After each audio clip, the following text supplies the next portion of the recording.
Hey everyone, welcome back to the channel. It's been a really long time, but today I have three games to show you, and this is very special because generally my brother doesn't like to play chess with me, but today, or not today, this last 2 weeks, one of these days he played three games with me, and those are the games I'll be showing today.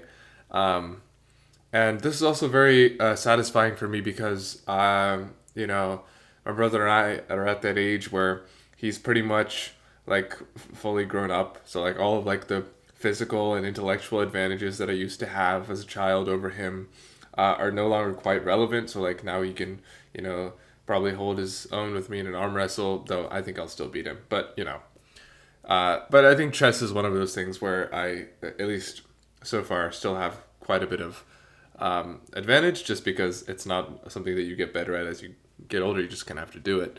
Of course, I like to flex my muscles on him whenever I can.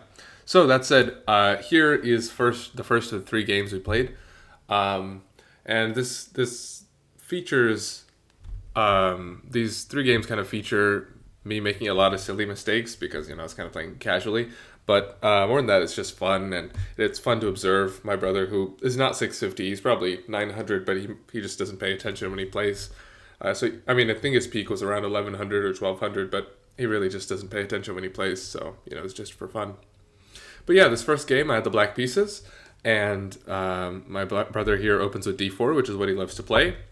And I play c6 here because I actually pre-moved this. I thought he was going to play e4 because I wasn't paying a bunch of attention. He was sitting right over there, and I was sitting here, and we were just like kind of yapping as we were playing. So I just pre-moved c6, and now I was like, he plays c5, and now I play knight f6, and I'm just going to play d5, and try to play a position here, something like the Slav or something.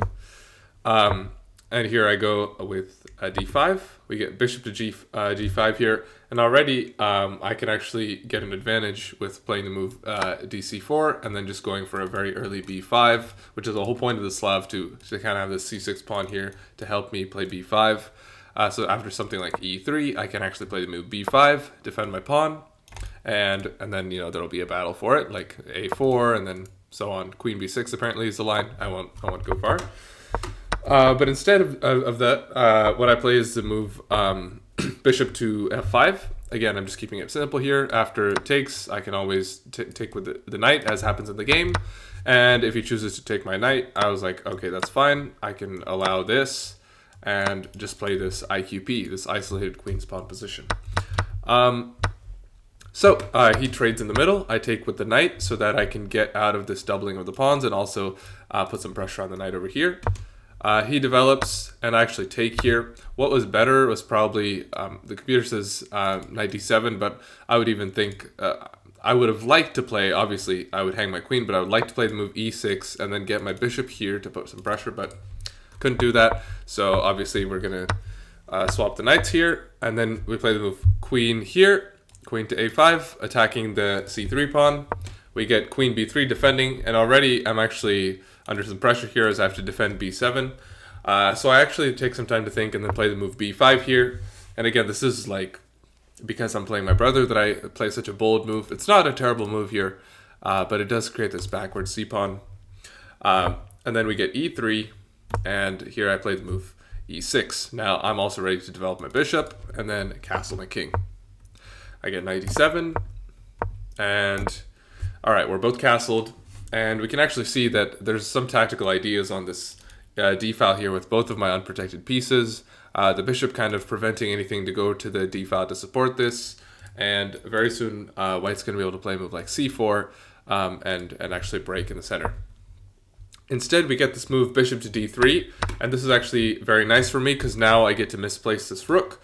And now I can play this great move c5, which counter strikes at the center, and you can't actually take this pawn because if you take, of course, knight takes, hits the queen, hits the rook, it's going to be pretty bad. You're going to have to lose the exchange here.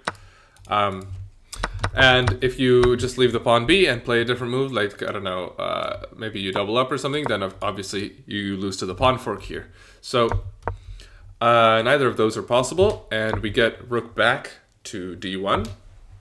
And here I play this very bad move. So actually, apparently, a little bit earlier, what was possible was this move a4. And here, I was talking about c4, but a4 is actually something that I miscalculated, because obviously the threat is for white to take the pawn and open up the attack, and I won't be able to recapture with the queen because of the bishop.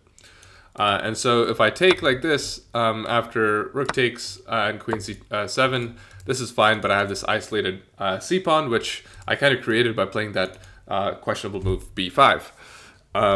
So, you know, it's not such a big problem now, but it actually becomes a much bigger problem here, because after the move rook to d1 and b4, now the problem is that I actually calculated that, you know, the move pawn takes c5 here is not possible because of knight takes c5. And even though my bishop is actually hanging from the rook here, I'm attacking the queen.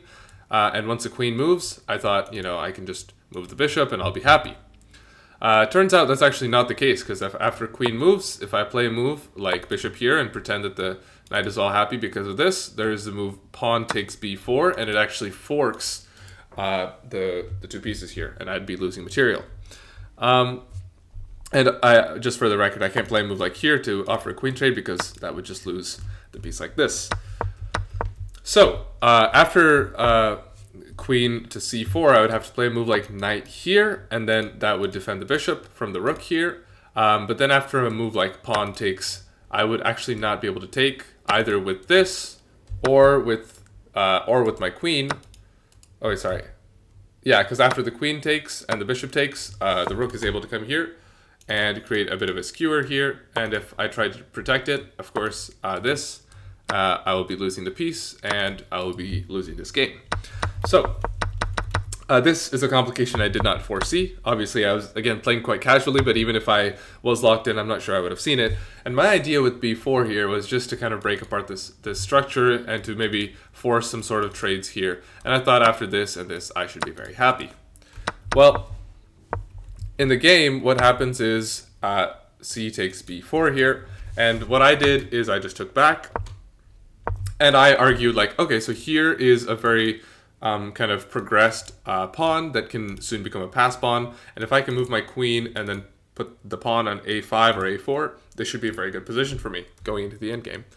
And here my brother, I just spoiled the move a little bit ago, but here my brother actually blunders, and he doesn't remember that his bishop on the other side of the board is actually being looked at by my queen, and he takes his eyes off it, and I just grab the free piece.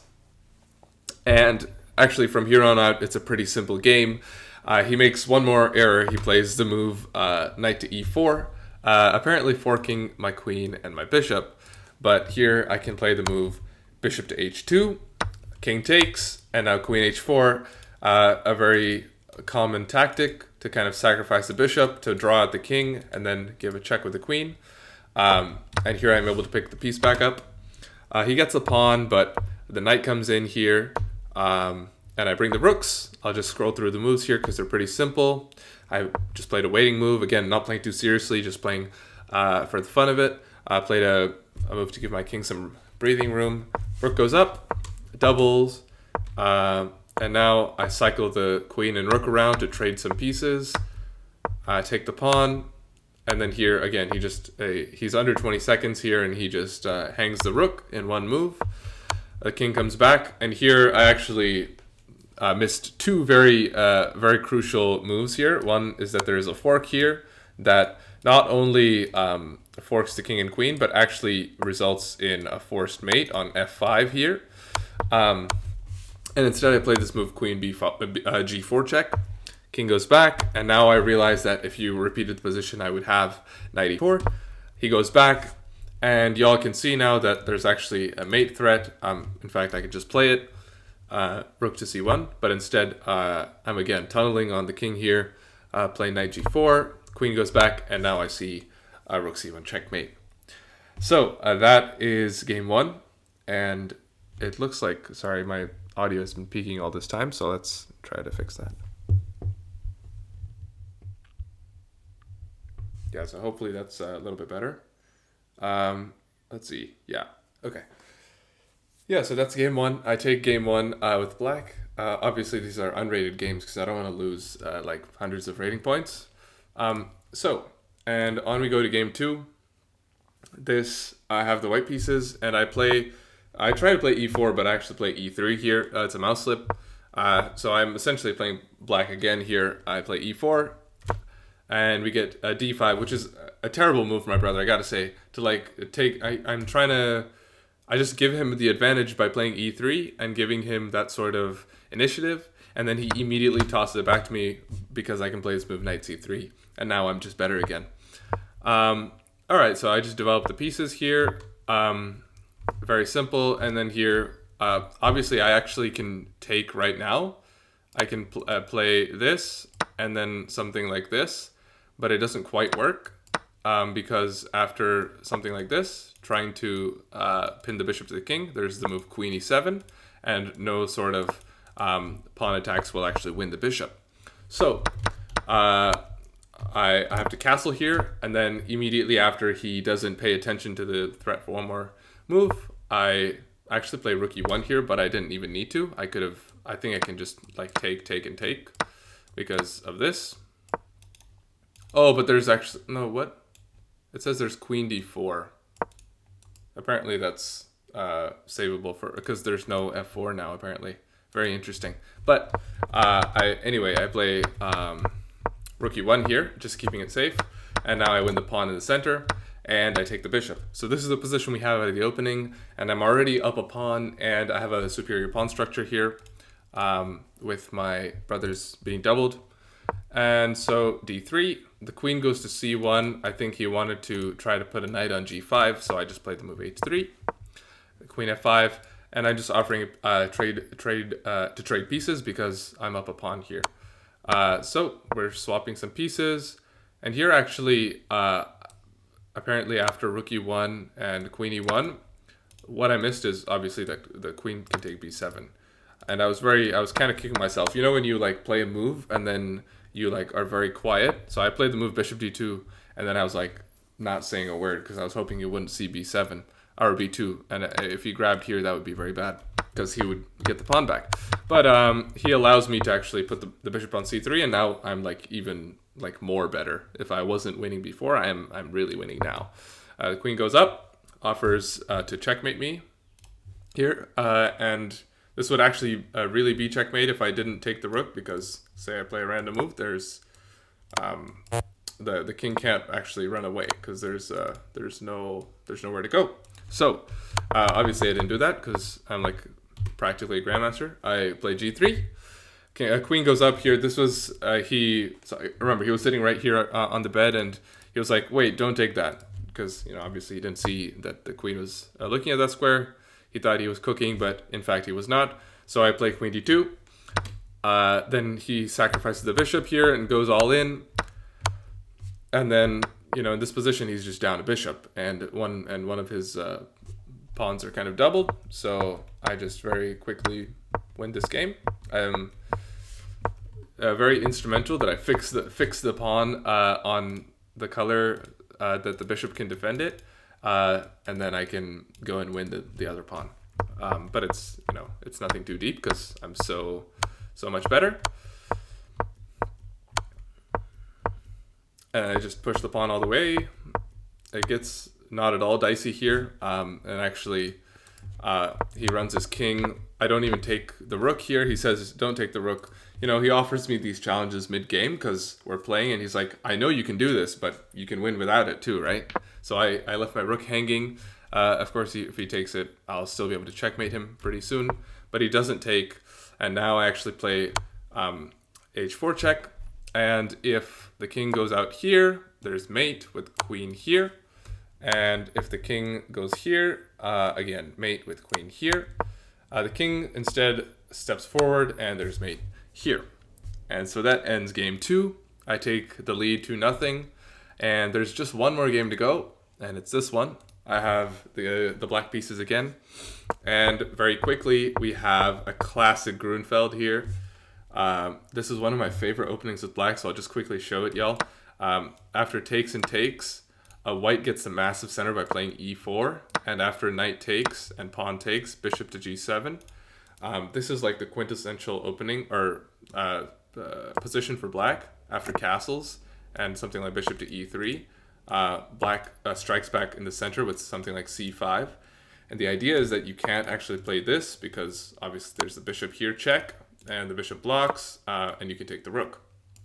Sometimes it's even better not to take the rook and just keep your amazing bishop. But, you know, it's because things could get pretty dicey. Let me just show, like, if there's like a this and, you know, it's checkmate. So you can't allow that, obviously, but it's a very nice opening. I like it with black because a lot of people with white overextend in the center and, like, don't really know how to deal with this. But, you know, it's a decent opening. However, my brother never actually lets me do what I want. So here, what does he play? Oh, he does actually play this. But after this, he trades again in the center, and now he plays e3. This is, like, you know, I'm already better here because my queen is in the center and cannot be kind of kicked by any pawns or knights. But yeah, it's a quiet game. I strike back in the center again, and obviously the idea here is that my bishop is going to be able to take on b2. And why is it better to take this pawn as opposed to this pawn? It's because it now splits these two pawns. So it's harder to defend both of them, and they're less mobile. He plays bishop to c3. I go here, and then play knight to c6. Again, putting pressure on the center. And here I get my queen kicked out. But I'm very much ready to launch my pawns at him. So castles, b5, the bishop goes back. I put the rook on d1 here just because I see this bishop is kind of looking a little loose, and I just want to disallow any pawn takes c5 because I'll just be able to grab the bishop. The bishop now slides to the center, and here I wasn't sure which way to move the bishop. It could have gone here to b7. The engine's thinking about it. But I also just liked going here because after takes, I can take the pawn, hit the queen, and actually takes is a blunder here because my brother, I think, forgot that the bishops are looking at each other as well, and mine is defended, but his is not. So after I take, his queen is under attack and his bishop is doubly attacked. So he's actually under a little bit of stress here, and he actually forgets about his queen and takes the bishop. And after this, I make a bit of an inaccuracy here. I should play the move rook takes f1, and then after rook takes, I should play queen takes bishop, and the bishop will head back, and then I'll be able to take, and this would be the position I have. It would be a queen and rook versus a bishop and rook, so queen for bishop. But instead, I actually kind of like forgot that I could take here with check. So instead, I just grab the bishop here.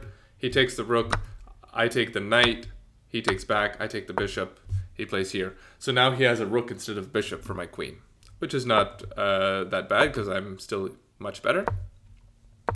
And this is a bit of a walk down, I gotta say here. This is just a little bit of fun I was having, excuse me. Just a little bit of fun. I played the move e5, inviting him to take and sacrifice my queen for the two rooks. Because again, after here, there's nothing for him to do. I have more pawns and one more rook, which is always nice. So, but he doesn't do that. He plays rook to e, so I just advance the pawn, bring the rook. And here I had, once again, I'm not sure why I was playing these moves, but I just had the move, I just had this. This was like clear cut. But instead I play the move rook to d3 instead. The pawn goes up, and now there it is. Checkmate. And I am very happy to say that I in no way showed any signs of being worse than my brother at chess, which is really good. I hope it stays that way. And, you know, it's one of those things that we learned at a very young age, so it's fun to show him who's boss every now and then, so that's nice. But yeah, I hope you like the new hairstyle. I've been like really disturbed by looking at the thumbnails of my old videos and seeing like the bald hairstyle, so yeah, hopefully this one is better for y'all, and I will see you shortly in the next one.